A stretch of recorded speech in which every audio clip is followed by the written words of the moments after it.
മക്കളെ, അപ്പൊ എല്ലാവർക്കും ആഗ്രഹം ഉണ്ടായിരിക്കും ഇംഗ്ലീഷ് പഠിക്കണം അല്ലെങ്കിൽ ഇംഗ്ലീഷിൽ സംസാരിക്കണം എന്നൊക്കെ അല്ലെ. അപ്പൊ നമ്മുടെ ഇംഗ്ലീഷ് ലാംഗ്വേജ് ഇംപ്രൂവ് ചെയ്യണം എന്നുണ്ടെങ്കിൽ നമ്മൾ എന്ത് ചെയ്യണം? ഇംഗ്ലീഷ് പറഞ്ഞു തന്നെ പഠിക്കണം അല്ലെ. അതേപോലെ നമ്മുടെ കയ്യിൽ കുറെ വെക്കാബുലറി ഉണ്ടാവണം, നമ്മൾ ഗ്രാമർ ഒക്കെ കറക്റ്റ് ആയിട്ട് അറിയണം അല്ലെ. അപ്പൊ ഇന്നത്തെ വീഡിയോയിൽ മിസ് നിങ്ങൾക്ക് പറഞ്ഞു തരാൻ പോകുന്നത് എന്താണ് ക്വസ്റ്റ്യൻ ടാഗ്സ് എന്നുള്ളതാണ്. So hello everyone, welcome to Xylem learning. This is me Abhirami, yours Abhi Miss, and today we are going to learn about question tags. Can we start? നമുക്ക് സ്റ്റാർട്ട് ചെയ്യാം. എന്താണ് മക്കളെ ക്വസ്റ്റ്യൻ ടാഗ്സ് എന്ന് പറഞ്ഞാല്? നമുക്ക് എല്ലാവർക്കും കുറെ ക്വസ്റ്റ്യൻസ് ഒക്കെ ആസ്ക് ചെയ്യേണ്ടി വരും അല്ലെ, പല സിറ്റുവേഷൻസിൽ. ഇപ്പൊ നമ്മൾ പുതിയ സിറ്റുവേഷനിൽ പോയിരിക്കുകയാണ്, നമ്മളൊരു അറിയാത്തൊരു നാട്ടിൽ പോയിരിക്കുകയാണ്, നമുക്ക് അതിൽ വഴിയൊന്നും അറിയില്ല. അപ്പൊ നമ്മൾ എന്ത് ചെയ്യും? അടുത്തുള്ള ആരോടെങ്കിലും ചോദിക്കും അല്ലെ. അപ്പൊ നമ്മൾ കുറെ ഇൻഫർമേഷൻ കളക്ട് ചെയ്യാൻ വേണ്ടിയിട്ട് അല്ലെങ്കിൽ കാര്യങ്ങൾ അറിയാൻ വേണ്ടിയിട്ട് നമ്മൾ ഒത്തിരി ക്വസ്റ്റ്യൻസ് യൂസ് ചെയ്യാറുണ്ട്. അഥവാ നമ്മൾ ഇന്ററോഗേറ്റീവ് സെന്റൻസസ് യൂസ് ചെയ്യാറുണ്ട്. അപ്പൊ നമ്മൾ എന്താണ് ഇവിടെ, ഏതാണ് വഴി, അല്ലെങ്കിൽ എങ്ങോട്ടാണ് പോകേണ്ടത്, ഇങ്ങനെയുള്ള ഇന്ററോഗേറ്റീവ് ആയിട്ടുള്ള സെന്റൻസസ് നമ്മൾ യൂസ് ചെയ്യാറുണ്ട് ഇൻഫർമേഷൻസ് കളക്ട് ചെയ്യാൻ. ഇതല്ല എന്നുണ്ടെങ്കിൽ ഇങ്ങനെയുള്ള സിറ്റുവേഷൻസിൽ നമുക്ക് എന്ത് ചെയ്യാം? ക്വസ്റ്റ്യൻസ് ചോദിക്കാൻ വേണ്ടിയിട്ട് ക്വസ്റ്റ്യൻ ടാഗ്സ് യൂസ് ചെയ്യാം. ഇനി എന്താണ് ക്വസ്റ്റ്യൻ ടാഗ് എന്നറിയണ്ടേ? ഈ question tag can be generally describe as a simple statement followed by a short question. ഇതൊരു സിമ്പിൾ സ്റ്റേറ്റ്മെന്റ് ആയിരിക്കും, ഒരു സിമ്പിൾ ആയിട്ടുള്ള സ്റ്റേറ്റ്മെന്റ് ആയിരിക്കും. അതിന്റെ എൻഡിങ്ങിൽ ഒരു ചെറിയ ക്വസ്റ്റ്യൻ ഉണ്ടാവും. ആ ക്വസ്റ്റ്യനെയാണ് നമ്മൾ ക്വസ്റ്റ്യൻ ടാഗ് എന്ന് പറയുന്നത്. അപ്പൊ നമ്മളൊരു സ്റ്റേറ്റ്മെന്റ് കൊടുത്തിട്ട് അവിടെ ഒരു ക്വസ്റ്റ്യൻ ടാഗും കൂടെ ആഡ് ചെയ്താൽ അതെന്തായി? അതൊരു ക്വസ്റ്റ്യൻ ആയി മാറി. നമ്മളൊരു സ്റ്റേറ്റ്മെന്റ് പറഞ്ഞിട്ട് അതിന്റെ കൂടെ തന്നെ ഒരു ടാഗ് ആഡ് ചെയ്യുമ്പോൾ അതെന്തായി മാറും? ഒരു ക്വസ്റ്റ്യൻ ആയി മാറും. അപ്പൊ നമ്മുടെ ഈ പറഞ്ഞ പോലെയുള്ള നമ്മുടെ ക്വസ്റ്റ്യൻ ടാഗ്സ് രണ്ട് തരത്തിലുണ്ട്. ഓക്കെ, ഇവിടെ കണ്ടോ, ഒരാള് ചിരിക്കുന്നു, ഒരാള് കരയുന്നു അല്ലെ. ഒരാൾ ചിരിക്കുമ്പോൾ ഒരാൾ കരയാണ്. ഇതേപോലെ തന്നെ നമുക്ക് രണ്ട് ടൈപ്പ് ക്വസ്റ്റ്യൻ ടാഗ്സ് ഉണ്ട്, പോസിറ്റീവ് ഉണ്ട്, നെഗറ്റീവ് ഉണ്ട്. പോസിറ്റീവ് ക്വസ്റ്റ്യൻ ടാഗില് നമ്മുടെ സ്റ്റേറ്റ്മെന്റ് എന്ന് പറയുന്നത് പോസിറ്റീവ് ആണെന്നുണ്ടെങ്കിൽ നമ്മൾ ആഡ് ചെയ്യേണ്ട ക്വസ്റ്റ്യൻ ടാഗ് എന്താണ്? നെഗറ്റീവ് ആണ്. ഒരാൾ ചിരിക്കുമ്പോൾ ഒരാൾ കരയുന്നത് പോലെ പോസിറ്റീവ് സ്റ്റേറ്റ്മെന്റിൽ നമ്മൾ എന്ത് ചെയ്യണം? നെഗറ്റീവ് ആയിട്ടുള്ള ടാഗ് ആഡ് ചെയ്യണം. നെഗറ്റീവ് ആക്കുന്ന എങ്ങനെയാണ്? അതിന്റെ കൂടെ ഒരു നോട്ട് ചേർത്താൽ മതി. അപ്പൊ അവിടുത്തെ എന്തായി? അതൊരു നെഗറ്റീവ് സെന്റൻസ് ആയി. നമ്മളൊരു പോസിറ്റീവ് സെന്റൻസ് പറഞ്ഞു, അതിന്റെ കൂടെ നമ്മൾ എന്ത് ചെയ്യണം? ഒരു നോട്ട് ചേർക്കുമ്പോൾ അതെന്തായി മാറും? അത് നെഗറ്റീവ് സെന്റൻസ് ആയി മാറും. അപ്പൊ അതെന്തായി? അത് നെഗറ്റീവ് അല്ലെങ്കിൽ പോസിറ്റീവ് ക്വസ്റ്റ്യൻ ടാഗ് ആയി മാറുന്നുണ്ട്. ഇനി ഇതേപോലെ തന്നെ നമ്മളൊരു നെഗറ്റീവ് സെന്റൻസ് പറയാണ്, നോട്ട് ചേർത്തിട്ട് നമ്മളൊരു നെഗറ്റീവ് സെന്റൻസ് പറയാണ്.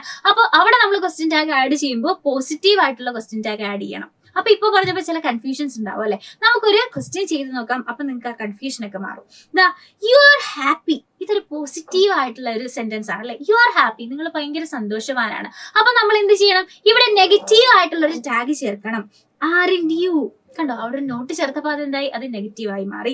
യു ആർ ഹാപ്പി, നിങ്ങൾ ഭയങ്കര സന്തോഷവാനാണ് അല്ലേ എന്ന് നമ്മൾ ചോദിക്കുകയാണ് അല്ലെ. ആറിൻഡ് യു, ഇവിടെ എന്താണ്? പോസിറ്റീവ് സ്റ്റേറ്റ്മെന്റിന്റെ കൂടെ നമ്മൾ നെഗറ്റീവ് ആയിട്ടുള്ള ടാഗ് ആഡ് ചെയ്തു. അടുത്ത സെന്റൻസ് നോക്കിക്കേ, യു ആറിൻഡ് ഹാപ്പി, നിങ്ങൾ സന്തോഷവാനല്ല അല്ലെ. ഇവിടെ എന്താണ്? നെഗറ്റീവ് ആയിട്ടുള്ള ഒരു സ്റ്റേറ്റ്മെന്റ് ആണ്. ഇതിന്റെ കൂടെ നമ്മൾ എന്ത് ചെയ്തു? പോസിറ്റീവ് ആയിട്ടുള്ള ഒരു ടാഗ് ആഡ് ചെയ്തു, ആർ യു. അപ്പൊ നമുക്ക് മനസ്സിലായി, സ്റ്റേറ്റ്മെന്റ് പോസിറ്റീവ് ആണെങ്കിൽ നെഗറ്റീവ് ടാഗ് ആഡ് ചെയ്യുക, സ്റ്റേറ്റ്മെന്റ് നെഗറ്റീവ് ആണെങ്കിൽ പോസിറ്റീവ് ടാഗ് ആഡ് ചെയ്യുക. ഇനി മനസ്സിലായിട്ടില്ലെന്നുണ്ടെങ്കിൽ മിസ് ഒരു എക്സാമ്പിൾ പറഞ്ഞുതരാം. ഓക്കെ, യു ആർ സ്മാർട്ട്, നിങ്ങൾ സ്മാർട്ട് ആണ്. ഇതെന്താണ്? ഇതൊരു പോസിറ്റീവ് സെന്റൻസ് ആണ് അല്ലെ. അപ്പൊ നമുക്കത് നെഗറ്റീവ് ആക്കാൻ എന്ത് ക്വസ്റ്റ്യൻ ടാഗ് ആഡ് ചെയ്യാം? ആർ ഇൻ യു, നിങ്ങൾ സ്മാർട്ട് ആണ് അല്ലേ, ആർ ഇൻ യു ആഡ് ചെയ്യാം. ഇനി നമുക്ക് നെഗറ്റീവ് ആക്കാം sentence, you are in smart, നിങ്ങൾ അത്ര സ്മാർട്ട് ഒന്നുമല്ല. അപ്പൊ നമുക്ക് ഇതിന്റെ കൂടെ എന്ത് ആഡ് ചെയ്യാം? പോസിറ്റീവ് സെന്റൻസ് ആഡ് ചെയ്യാം അല്ലെ, ആർ യു. കണ്ടോ, ഇത് നെഗറ്റീവ് ആയപ്പോ ആഡ് ചെയ്ത ക്വസ്റ്റ്യൻ ടാഗ് എന്തായി? പോസിറ്റീവ് ആയി. ഇത് പോസിറ്റീവ് ആയപ്പോ ആഡ് ചെയ്ത ക്വസ്റ്റ്യൻ ടാഗ് എന്തായി? നെഗറ്റീവ് ആയി. അപ്പൊ ഇതിനെയാണ് നമ്മൾ എന്ത് പറയുന്നത്? പോസിറ്റീവ് ആൻഡ് നെഗറ്റീവ് ടാഗ്സ് എന്ന് പറയുന്നത്. സോ ഇത് നമുക്ക് കുറച്ചും കൂടെ ക്ലിയർ ആക്കാൻ കുറച്ചും കൂടെ എക്സാമ്പിൾസ് ചെയ്ത് നോക്കാം. ഇവിടെ നോക്കിക്കേ, Mary is the new leader. Sentence എന്താണ്? പോസിറ്റീവ് ആണ് അല്ലെ. മേരി ആണ് പുതിയ ലീഡർ. ഇനി നമുക്ക് എന്ത് വേണം? നെഗറ്റീവ് ടാഗ് ആഡ് ചെയ്യണം. ഈസ് ഇൻ ഷീ, കണ്ടോ, അപ്പൊ എന്തായി? ക്വസ്റ്റ്യൻ ടാഗ് ആയി. അടുത്ത എന്താണ്? ദേ ഹാവ് കൺഫേംഡ്, അവരത് ഉറപ്പിച്ചു. അപ്പോ ഹാവ് കൺഫേംഡ് ആണ്. അപ്പൊ നമ്മളത് നെഗറ്റീവ് ആക്കാൻ ക്വസ്റ്റ്യൻ ടാഗ് എന്താ ആഡ് ചെയ്തു? Haven't they. ഓക്കെ, അടുത്ത എന്താണ്? Tarun and Varun are on their way to the airport. തരുണും വരുണും എയർപോർട്ടിലേക്കുള്ള വഴിയാണ്. അപ്പൊ എന്താണ്? ആറിന് പകരം ഇവിടെ ആർ ഇൻ ദേ ആക്കി. ക്വസ്റ്റ്യൻ ടാഗ് എന്തായി? നെഗറ്റീവ് ആക്കി, ആർ ഇൻ ദേ ആക്കി. Her father is A doctor. എന്താണ്? അവളുടെ അച്ഛൻ ഒരു ഡോക്ടർ ആണ്. ഈസിന് പകരം ഈസ് ഇൻ ഹി ആക്കി.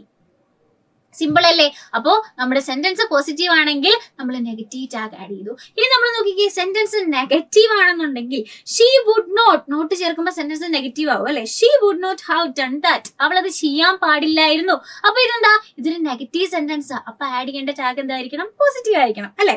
She would not have done that, would she? കണ്ടോ? അപ്പൊ സെന്റൻസ് എന്തായി? ഇവിടെ ടാഗ് ആഡ് ചെയ്തപ്പോ നമ്മള് പോസിറ്റീവ് ടാഗ് ആഡ് ചെയ്തു. They have not arrived at, അവർ ഇതുവരെ വന്നിട്ടില്ല. ഹാവ് നോട്ട് നെഗറ്റീവ് ആണ്, അപ്പൊ നമുക്ക് പോസിറ്റീവ് ആയിട്ട് ഹാവ് ദേ ചേർക്കാം. You cannot survive without your phone അല്ലെ? ഫോൺ ഇല്ലാണ്ട് നിങ്ങൾക്ക് സർവൈവ് ചെയ്യാൻ പറ്റില്ല. അപ്പൊ എന്താണ്? ക്യാൻ യു നെഗറ്റീവ് ആണ്. കാനോട്ട് എന്ന് പറഞ്ഞപ്പോ നെഗറ്റീവ് ആണ് സെന്റൻസ്. ഇവിടെ എന്ത് ചേർത്തു? ക്യാൻ യു പോസിറ്റീവ് ആക്കി. അപ്പൊ മിസ് പറഞ്ഞത് സിമ്പിൾ ആണ്. സെന്റൻസ് എന്താണ്? സെന്റൻസ് പോസിറ്റീവ് ആണെങ്കിൽ ആഡ് ചെയ്യേണ്ട ടാഗ് നെഗറ്റീവ് ആക്കുക. സെന്റൻസ് നെഗറ്റീവ് ആണെങ്കിൽ ആഡ് ചെയ്യേണ്ട ടാഗ് പോസിറ്റീവ് ആക്കുക. ഇനി ഇതല്ല എന്നുണ്ടെങ്കിൽ നമ്മൾ രണ്ടും പോസിറ്റീവ് സെന്റൻസിന് പോസിറ്റീവ് ടാഗ് ആഡ് ചെയ്യുന്ന സമയമുണ്ട്. എപ്പോഴാണെന്നറിയോ? നമ്മുടെ ഇമോഷൻസ് ഒക്കെ എക്സ്പ്രസ് ചെയ്യാനായിട്ട്. അങ്ങനെയുള്ള സിറ്റുവേഷൻസിൽ നമ്മൾ എന്ത് ചെയ്യും? പോസിറ്റീവ് സെന്റൻസ് ആണെങ്കിൽ പോസിറ്റീവ് ടാഗ് ആഡ് ചെയ്യും. ഇതാ ഇവിടെ നോക്കിക്കേ, positive statements with positive questions tags to express interest അല്ലെങ്കിൽ ആങ്കർ അല്ലെങ്കിൽ സർപ്രൈസ് ഒക്കെ നമ്മൾ എക്സ്പ്രസ് ചെയ്യാൻ വേണ്ടിയിട്ട് പോസിറ്റീവ് ആഡ് ചെയ്യും. അതിനൊരു എക്സാമ്പിൾ മിസ് പറഞ്ഞുതരാം. She is going ahead with her decision, അവൾ അവളുടെ ഡിസിഷനുമായിട്ട് മുമ്പോട്ട് പോവുകയാണ്. ഈസ് ഷീ, കണ്ടോ? ഇവിടെ സെന്റൻസും പോസിറ്റീവ് ആണ്, ആഡ് ചെയ്ത ടാഗും പോസിറ്റീവ് ആണ്. So they are moving to Italy, അവരെ ഇറ്റലിയിലേക്ക് പോവുകയാണ് അല്ലെ?